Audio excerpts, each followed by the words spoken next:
ছিলেন বিভাগীয় কমিটির সদস্য।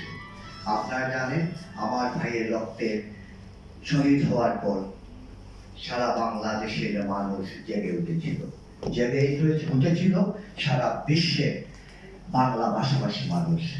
আপনার সংবাদ সামাজিক যোগাযোগ মাধ্যমে তখন এটা প্রচার করেছিল আমাদের লন্ডন, কানাডা, আমেরিকায় বসবাসরত প্রবাসী ভাই বোনেরা।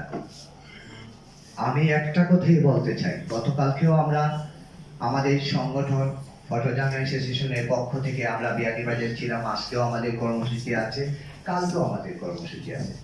এখানে প্রশাসনের ঊর্ধ্বতন কর্মকর্তারা আছেন, তাদের কাছে আমাদের বিনীত অনুরোধ।